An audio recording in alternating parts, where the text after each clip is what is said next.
Welcome to Stereo English. We're your hosts. I'm Richie. And I'm Ivan. Ivan, how was your day?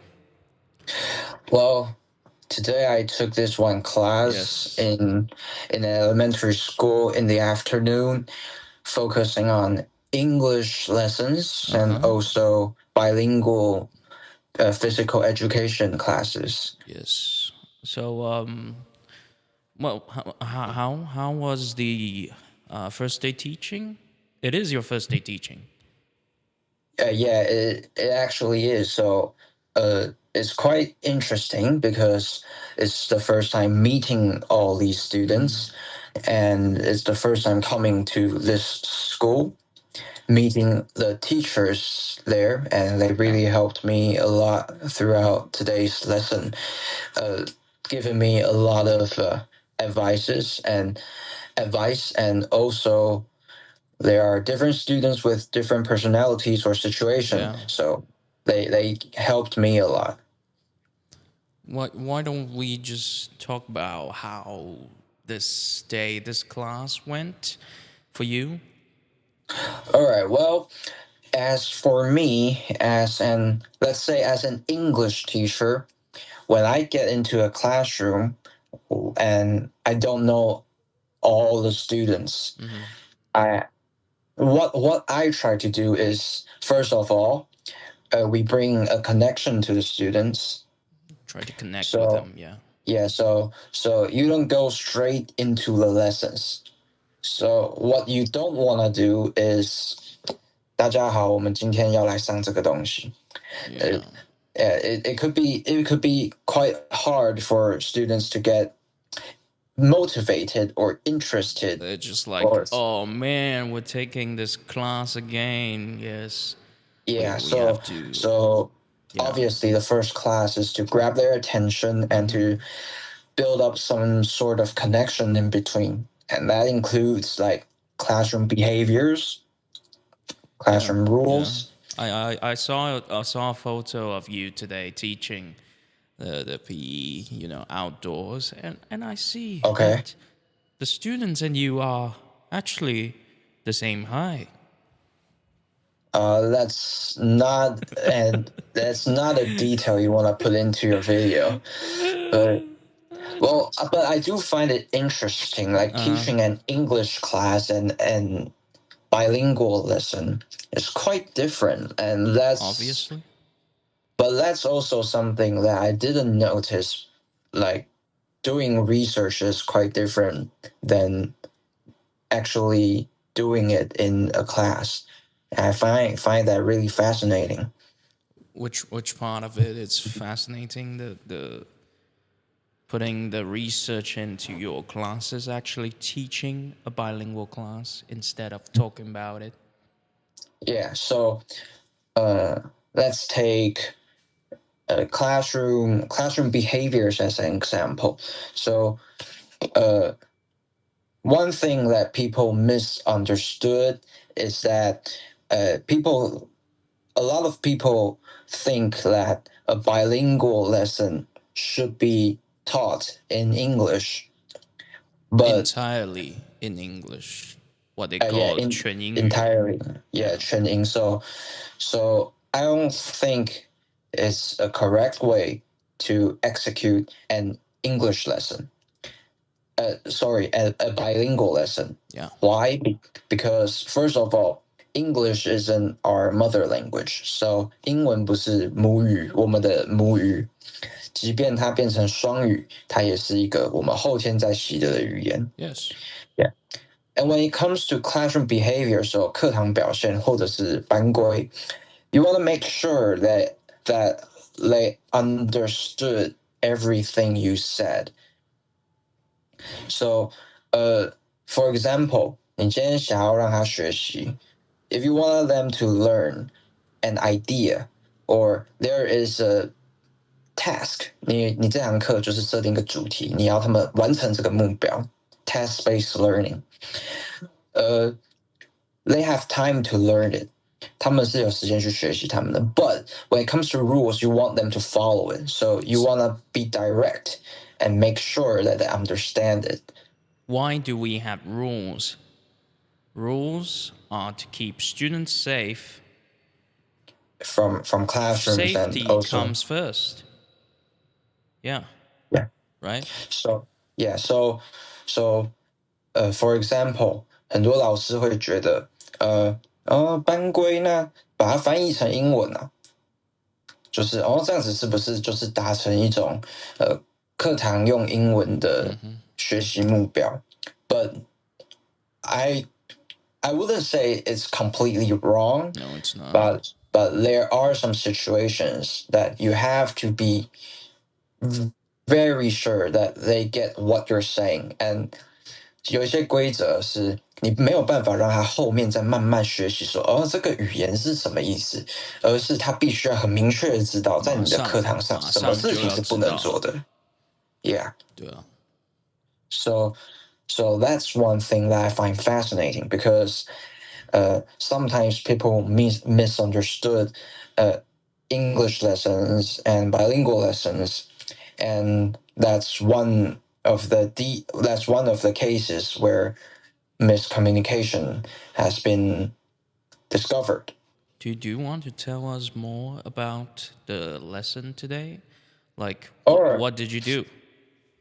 All right, so for today's, let's say, bilingual PE lesson, the activity is actually really easy, and I do recommend. Why don't you tell us about the activity first? Okay, so the activity is basically separating my class into two groups. Two groups? Yeah, so I have, so let's say Team A and Team B. Yeah. I have Team A throw the balls, so softballs, softballs around the school, the PE court. Yeah. And the other team has to gather the balls back take it back. The shortest amount of time. Yeah. And so I want to talk about the purpose of doing this activity. First of all, there are strategies to making this game work.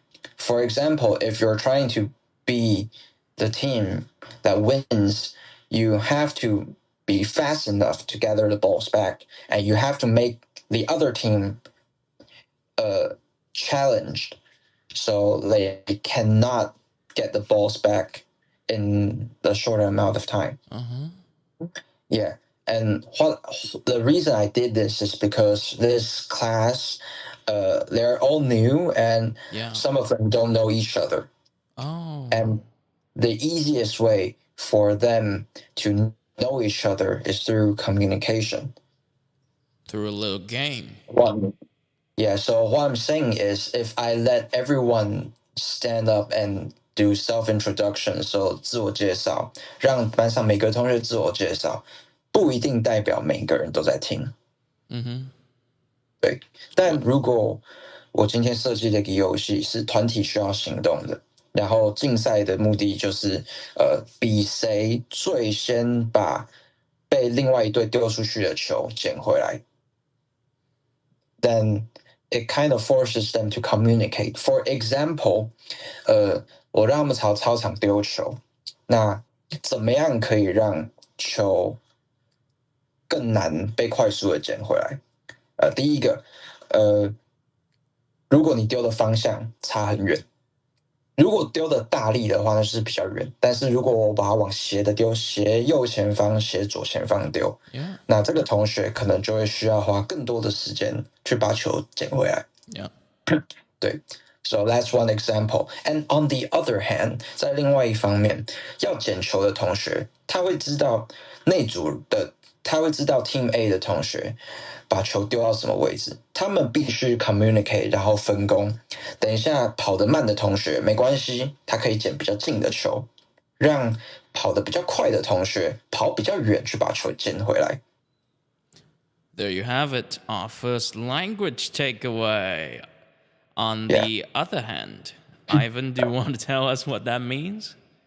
On the other hand, so 另一方面 right? So, throughout the lesson, at first they were doing like warm-ups and stuff, and Yeah. it's really just individuals. One by one. So, yeah. So individual, so 那是个人，所以热身啊，或者是前期是很没有沟通的。但是当我带入了这个游戏，然后大家是想要赢得这个游戏的时候，他们就会开始讨论。例如那个同学跑到很远的地方，但是他要跑回来把球送回来，可能很困难，所以他们就会有自己的 communication。你站在离老师比较近的地方接我丢出去传出去的球，但跑得慢的同学可以捡比较近的球，多捡几颗；跑得快的同学可以去比较远的地方捡那种被丢一两颗球被甩得特别远。Yeah. So my goal is to teach them the importance of communication and Teamwork. cooperation in a PE lesson. Rather than telling them the importance of how you should perform in a PE lesson. In cases like how fast you can run, how heavy you can lift. I think that at an elementary school level, normal classes, they're not trained to be experts. They're trained to communicate and cooperate and to actually do some exercise. Okay, great. Yeah. So why is it so difficult today? So it's difficult today because there are different scenarios. For example, we just met today. As in we, I mean me, my students and I just met for the first time today. So there are a lot of classroom rules, 班级规则 that aren't settled. They have to follow my orders. So 他们需要跟从我的指示 And you 去完 cannot 成。 say everything in English. Yeah, and it could be challenging if they have to learn a brand new thing and get used to a brand new teacher and all in English. So that's why today in my bilingual lesson, English isn't my mainly used language. Yeah. So I rather build the communication in a shorter amount of time at the beginning. Understand.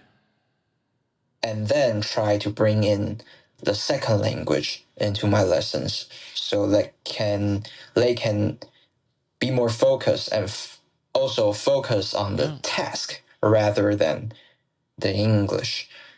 For example, a lot of teachers misunderstood bilingual lessons. 双语课程的目的并不是测验学生有没有学习到这些单字有没有记起来，也不是 sentence pattern 跟 grammar 那么的容易。它是希望学生可以很自然的在课堂的进行过程中使用英文。So my point is that you have to build up the, how do I say, 默契? Well, the connection between... Oh, yeah. So let's say the connection. There you have it. Another language takeaway. Yeah. So you have to build up the connection first in order to do the next step. So they have to agree with you. They have to somehow follow your orders or obey you. Yeah. And trust you that you can actually teach them something in order to move on to teaching them a second language. Otherwise, the lesson would be forced. 不然的话，如果前期的这些条件没有多花一点时间建立起来，很容易导致最后还是老师一句中文一句英文的翻译。那这对课堂的进行成效是低落的。因为你一样的话词，那学生就会很自然而然的忽略掉你的第一次英文版本，focus 在你第二次的中文版本，因为他知道你会重复给他听。Yep. Yeah. Well, so yeah. So for the first class, I would say the class went well. Not all the criterias or standards are met, but overall, it's interesting teaching English lessons and then transforming them into bilingual lessons. So what I'm trying to do with my class right now, since they aren't really graded in this lesson, my lessons will be more of a task-based learning. So to explain that, basically, every class I give them a task. For example, you have to solve an English puzzle. For example, you have to create something, and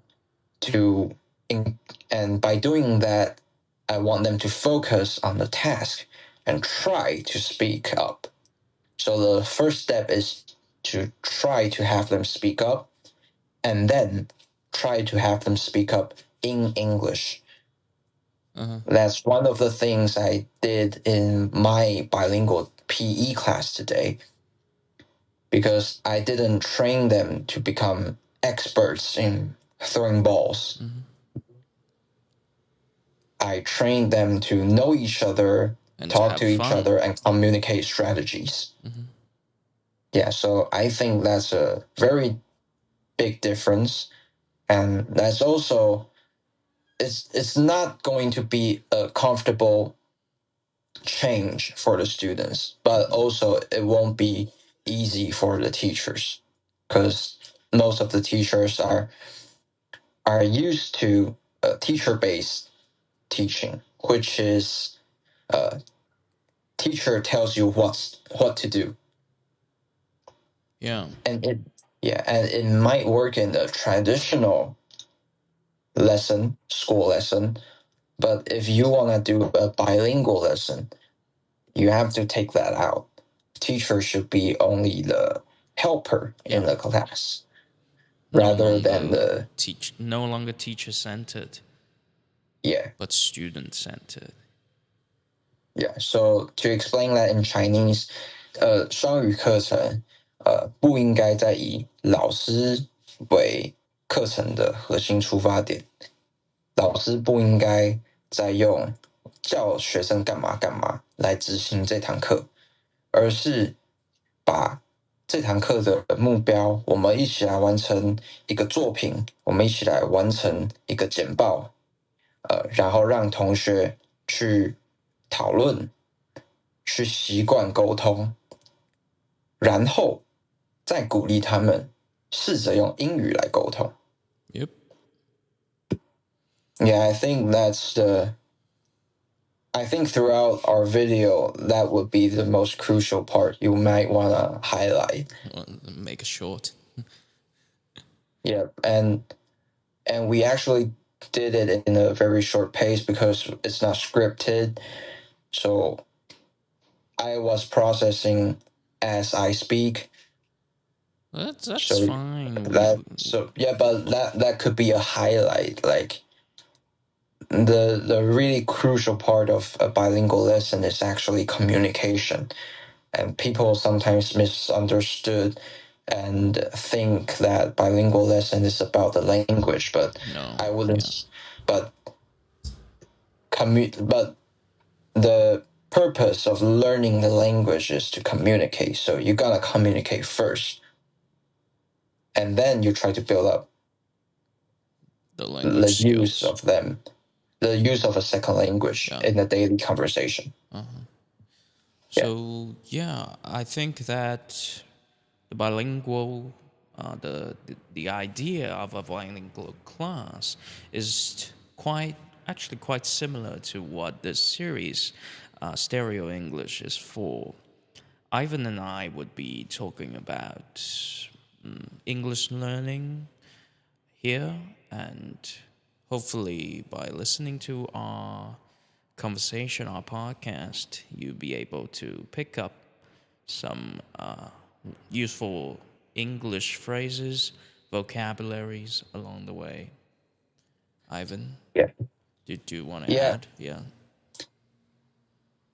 I would say that a lot of people think that teaching is easy because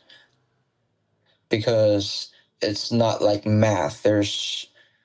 It's easier when I'm smart and you don't know things and I can teach you. But I don't totally agree with that. The key to teaching someone is to try to inspire someone to want to learn or to want to become a better person. Yeah. That's the whole point of teaching someone else. So hopefully throughout our podcast, we try to bring some influence, and if there are any kinds of challenges we meet or you guys meet, I think we can feel free to talk about it. Totally. Yeah, I just want this series to be free. Well, not exactly free. I'm going to start over. This series, Stereo English, is a podcast where you can listen and learn freely, to learn English freely without any pressure.